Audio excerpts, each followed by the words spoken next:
بسم الله الرحمن الرحيم الحمد لله رب العالمين والصلاة والسلام على سيدنا محمد وعلى آله وصحبه وسلم.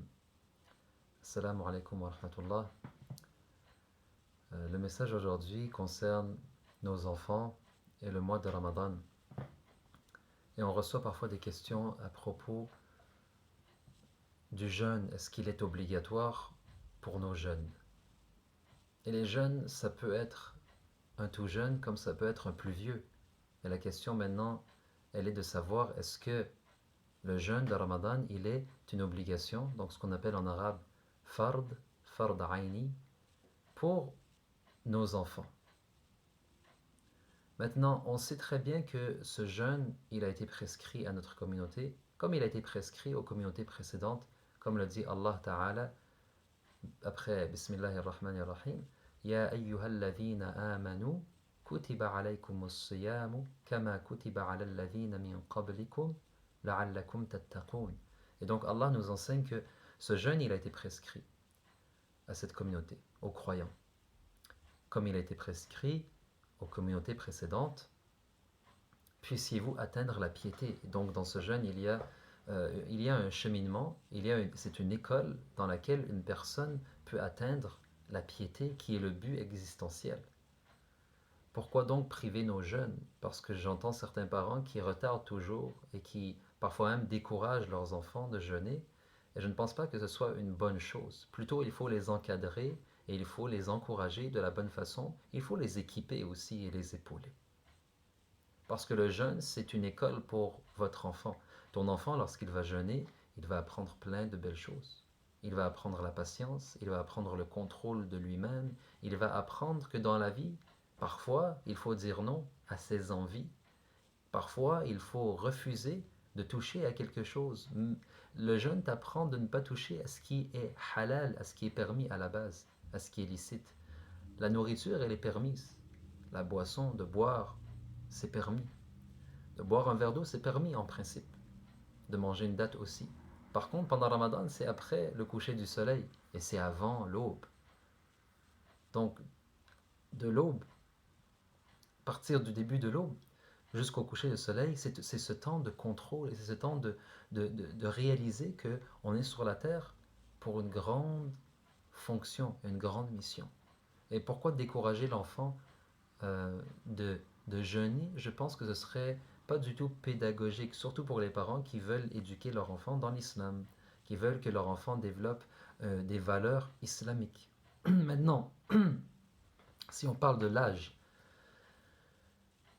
pour une personne qui est en santé, pour une personne maintenant qui est pubère, saine d'esprit, musulmane, le jeûne est une obligation.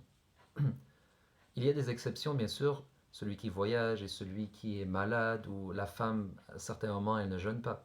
Mais si on parle en général, la personne qui est musulmane, adulte, donc pubère, et saine d'esprit, elle jeûne. C'est une obligation. Bien sûr, il y a des détails qu'on ne va pas rentrer dedans parce qu'on ne fait pas un cours de jurisprudence ici. Mais c'est pour vous dire donc d'évaluer votre enfant. Est-ce qu'il est pubère? Oui ou non? Est-ce qu'un garçon à 12 ans et demi peut être pubère? Une fille à 13 ans, à 12 ans peut être pubère. Et donc maintenant le jeûne devient, oui, obligatoire. La question maintenant c'est est-ce qu'on a fait la bonne préparation auparavant? C'est pour ça moi je dis aux parents, à partir d'un certain âge, il faut commencer à encourager ses enfants à jeûner pour les préparer, pour pas qu'il y ait ce dilemme rendu justement à la puberté. Est-ce que c'est une obligation? Est-ce que c'est pas une obligation? Parce que le jeune lui-même, en apprenant sa religion, il dit, j'aimerais ne pas désobéir à mon Seigneur, j'aimerais être droit, j'aimerais être dans le droit chemin, j'aimerais faire les choses correctement. Et c'est pour ça les parents, ils ont une grande mission de commencer à préparer psychologiquement, physiquement, mentalement, religieusement leurs enfants, déjà de leur apprendre la religion, déjà de leur donner l'équipement nécessaire. Donc ça, c'est du cas par cas, on ne pourra pas répondre à la question c'est quoi l'âge spécifique, on a donné les règles en général. Si quelqu'un a une question spécifique, il peut la poser bien sûr, et on essaiera d'y répondre selon nos faibles connaissances, mais Inch'Allah, on essaiera d'y répondre.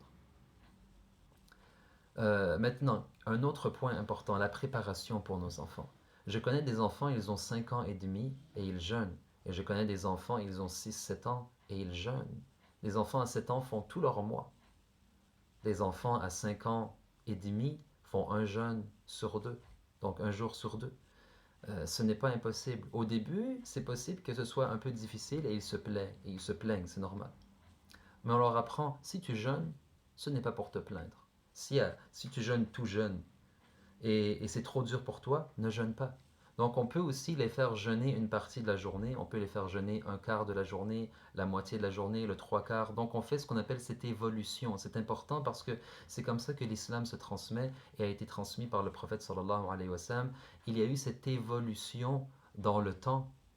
Si on regarde la mission prophétique, le prophète sallallahu alayhi wa sallam, il est venu avec les bases de la foi et puis avec la patience dans le temps à la Mecque et puis avec les obligations qui se sont rajoutées et aussi les interdictions qui sont venues. Donc il y a cette éducation dans cette évolution. Et avec nos enfants aussi, on doit les faire évoluer dans leur religion. On va leur enseigner certaines bases de base. Et puis, on va leur enseigner ce qui vient après. Et puis, ce qui vient après. La même chose dans leur pratique. C'est très important. Pour nos enfants, le suhour.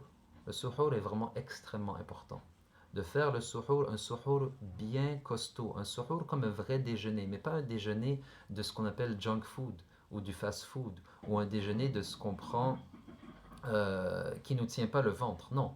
Il faut que ce soit un déjeuner solide avec de bons gras. Avec de bons gras. Non, essayer d'éviter le sucre. Essayer d'éviter le plus possible le sucre. Essayer d'éviter le plus possible ce qui est salé. Mais là, on parle du bon gras.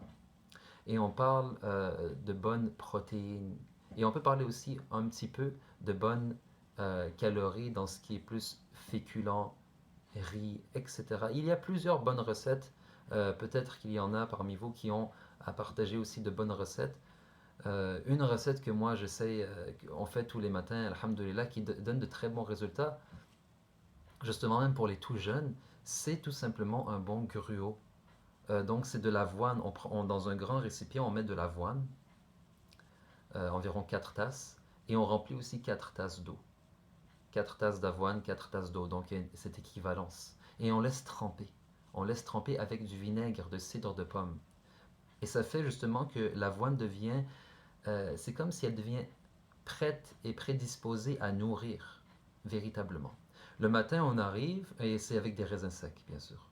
On peut mettre aussi quelques dattes, mais on fait chauffer cela. On fait chauffer cette préparation avec un peu d'eau. Et dans cette eau qu'on a mis, on rajoute du beurre, du bon beurre.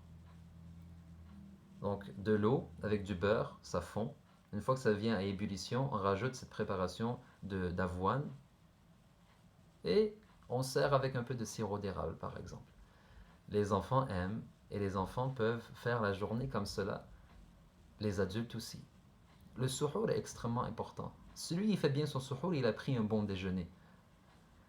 Par la suite, il va jeûner, il va faire sa sieste. Donc le suhour et la sieste sont extrêmement importants pour les enfants qui veulent jeûner. Un bon suhour et une bonne sieste. Et aussi en fin de journée, relaxer. Il ne faut pas faire beaucoup de mouvements, de va-et-vient, trop parler. Non, les encourager au silence, au calme. Aussi à les divertir, mais pas par la télévision toujours et les écrans, mais par de bonnes activités. D'aller marcher, de regarder la nature. Un petit programme télévisé léger, 30 minutes maximum, quelque chose que vous regardez avec lui ou que vous avez déjà prévisionné pour ne pas les mettre devant n'importe quoi et pour éviter les fameuses publicités qui sont très néfastes. Mais voici mon conseil pour ce mois de Ramadan pour les enfants, pour ceux et celles qui ont posé des questions. Et walhamdulillahi rabbil alamin, Inch'Allah, on essaiera de suivre avec d'autres capsules sur ces sujets. Merci beaucoup et assalamu alaikum wa rahmatullahi wa barakatuh.